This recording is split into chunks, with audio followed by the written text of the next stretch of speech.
The Knicks are set to get back two key rotational players to their roster this week in Dante DiVincenzo and Isaiah Hartenstein. OG Anunoby is progressing well, but that begs the question, what's going on with Julius Randle? When is he going to return for the New York Knicks this season? And when he does eventually return, is he going to need surgery this offseason on that shoulder? We're going to break down this and so much more today. If you're not already subscribed to the channel, go ahead and hit that subscribe button now. And make sure you have notifications turned on so you don't miss a second of the new content. And now, let's get started. Julius Randle might need offseason surgery to repair any lingering issues he has with that shoulder. And here's the thing with Randle. He plays a bully ball style of basketball, especially this year. And when he does that, he takes a lot of contact down low. The problem is, with that type of injury that he has, a dislocated shoulder, the risk of re-injuring it and dislocating it again is extremely high. And the only way to prevent that is to have surgery. He's not doing that this year because obviously if he did that, he might be out for the rest of the year. So the reason he didn't get surgery is because he wants to be available for the Knicks for the rest of the season and also in the playoffs. And potentially he can come back very healthy with little pain in that shoulder and be able to do all the things he was doing before for the New York Knicks. But he might still experience pain there. That's going to still have a lot of rehab that he's going to need to do. And eventually, at some point in time, I absolutely believe he's going to need surgery. That's likely going to happen this offseason. And according to NBA Insider Steph Bondy, he helps give us some insight into the New York Knicks, the players that are out right now, when they could come back, including Julius Randle. According to Bondy, Hartenstein, DiVincenzo, and Bogdanovic are expected to return right after the All-Star break, according to Tom Thibodeau. Unknown for Julius Randle, OG, and Mitchell Robinson. However, he stated he's expecting Julius to come back before the other two. Then he updated that take and he said he's going to amend one part of that original tweet by saying there are differing opinions on Julius. He wants to get back ASAP. Others think it's better for him to wait it out, though. We look into this further with NBA insider Ian Begley, and he gives us the following information. Per Begley, the Knicks and Randle are taking this time frame to see where he can go and what he can do after 2 to 3 weeks of rehab. After that, both parties will reconvene and make a decision on whether Randle will come back during the season, how much he can handle if he does come back, or if he needs surgery and will he be out for the year. However, with the way Randle has progressed in his rehab thus far, the latter regarding surgery may be unlikely, although nothing is certain as of yet. He continues by stating, range of motion and stability are two elements that will probably factor into the final decision.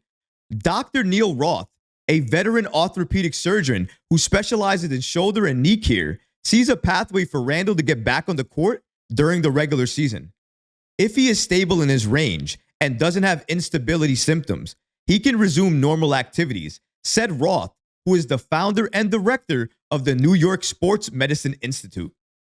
Roth, who hasn't treated Randle directly, notes that a basketball player dealing with a shoulder dislocation can be particularly vulnerable while rebounding.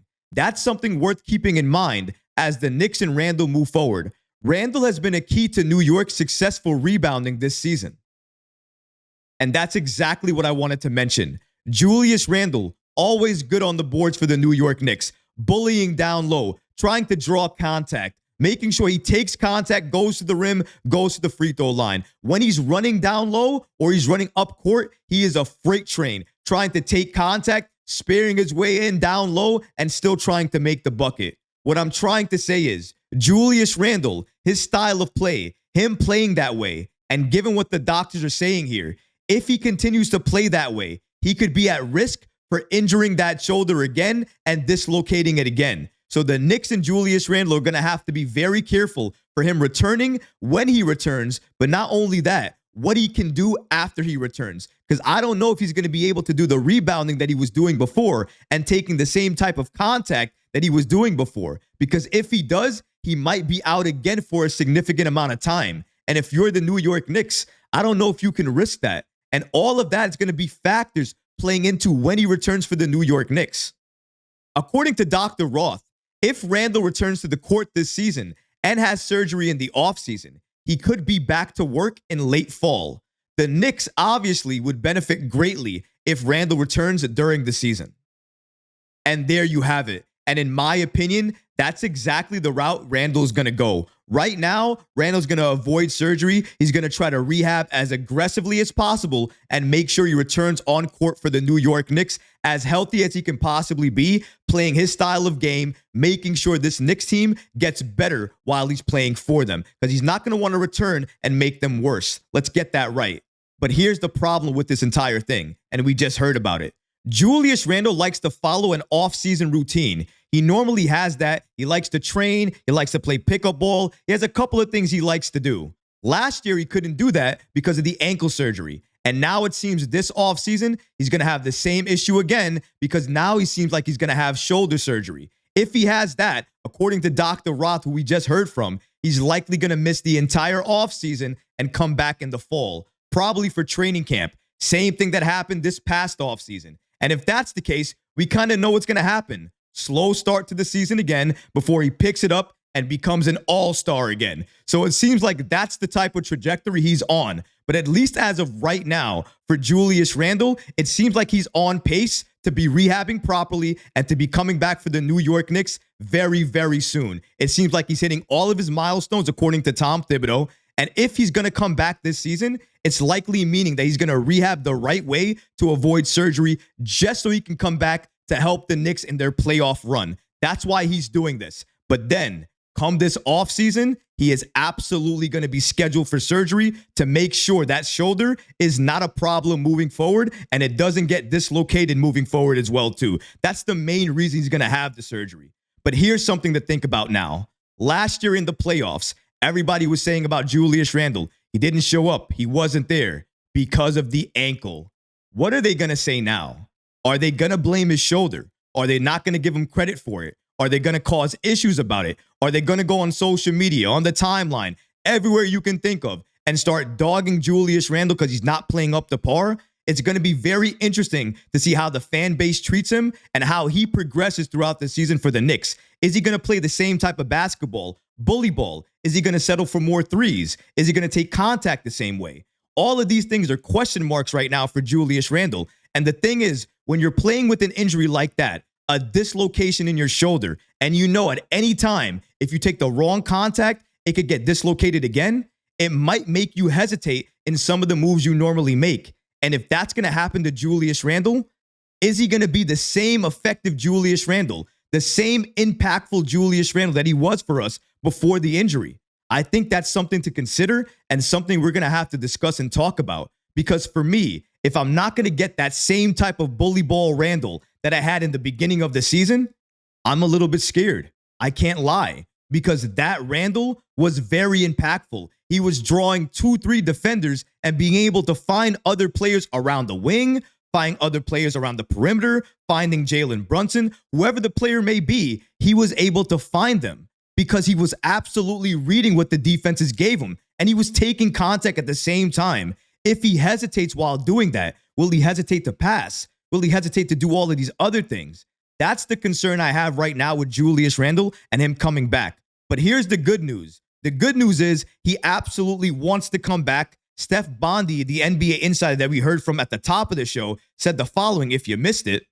Bondy expects Julius to be back before OG Anunoby and Mitchell Robinson. And the reason that's such an important statement is because that's saying that Julius Randle himself is rehabbing aggressively and he wants to come back. And clearly, that's been the consensus around everybody around the New York Knicks organization right now. Julius wants to return with a vengeance. He wants to return right now. But the medical staff wants to make sure he hits every single milestone and comes back healthy. Because again, the nature of that injury is significant and scary if he takes another hit and he can dislocate it again.